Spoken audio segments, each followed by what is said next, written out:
Before the Mafia owned New York, there was one man they couldn't own. They sent their deadliest soldiers. They sent their money. They even sent the boss of bosses to the table. And every single time, Harlem's most dangerous man was one step ahead. This is the true story of Ellsworth Bumpy Johnson, the man who outsmarted the Mafia in the heart of their own city. It starts in the 1930s, in the middle of the Great Depression. While the rest of America was starving, Harlem was running on a secret economy, the numbers. A 3-digit lottery played on street corners, in barbershops, and speakeasies, by every man and woman who dreamed of a better life. Bet a few cents, pick a number, and if it hit, you walked away with a payday big enough to feed a family for a month. It wasn't just gambling, it was the neighborhood's own bank, its own safety net, its own heartbeat. And it was worth millions of dollars a year.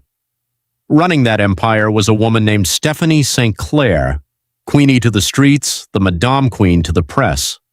A fearless immigrant from the West Indies who built a numbers operation that stretched across all of Harlem, 50 runners, 10 comptrollers, armed security, and an accountant's discipline. She wasn't just wealthy, she was untouchable until the Mafia showed up. Because in the 1930s, New York's underworld was being carved up by Italian mobsters, and they wanted every racket in the city, Harlem's included. The man they sent to grab it was Dutch Schultz, a bootlegger turned gangster known for exactly one thing: violence. Schultz didn't negotiate, he threatened. He offered the Harlem operators protection, a cut of their money, or a bullet.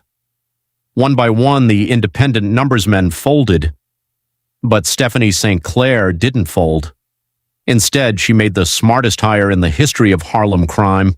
She brought in Ellsworth Bumpy Johnson, a towering enforcer from Charleston with a knot on the back of his head that gave him his name, and a reputation that made even the toughest street fighters go quiet. Together, they looked the Mafia in the eye and refused to pay a single dollar of protection. What followed was war. The Mafia came at Bumpy hard, ambushes, beatings, hitmen sent to put him down. But Bumpy kept getting back up, and every bullet the mob fired at him cost them more than it ever cost him. Meanwhile, St. Clair fought her own war in the open, publicly exposing the corrupt cops Schultz had in his pocket, and rallying Harlem's independent operators to stand united against the invasion. The Mafia had muscle, Harlem had brains, unity, and Bumpy Johnson. Then in 1935, the story twisted like a movie script. Dutch Schultz became too reckless, too dangerous even for the mob itself, and he was gunned down, a casualty of the very machine he thought he controlled. And with him gone, the most powerful gangster in America took charge of Harlem's numbers, Charles Lucky Luciano, the boss of bosses. And here's where the real outsmarting begins. Because Luciano didn't come to Harlem with guns, he came with curiosity. Legend has it he wanted to test the mind behind the myth, so he invited Bumpy Johnson to a game of chess. One table, two kings, a game of strategy, patience, and psychology between the most powerful criminal in America and the ruler of Harlem streets. And when the game was over, Bumpy had won. He had beaten the boss of bosses at his own game, literally. Whether the chessboard story happened exactly that way, the result is history. Luciano realized Bumpy Johnson wasn't a man to be crushed, he was a man to be dealt with, so he made an offer. The Mafia would control the racket from the top, but Harlem would stay Harlem's. Bumpy would keep his crown, the undisputed boss of Harlem's underworld, with the streets, the loyalty, and the money flowing through his hands.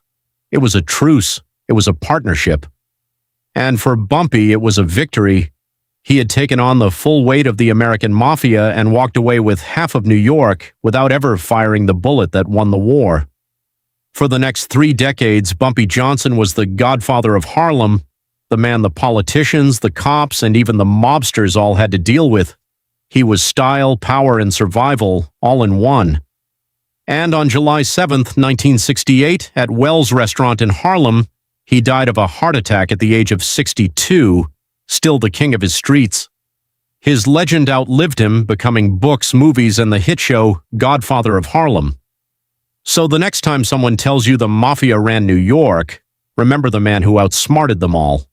He wasn't Italian. He didn't belong to any five families. He was a black man from Charleston with a bump on his head and a chess player's brain, and he beat the mob at their own game in the heart of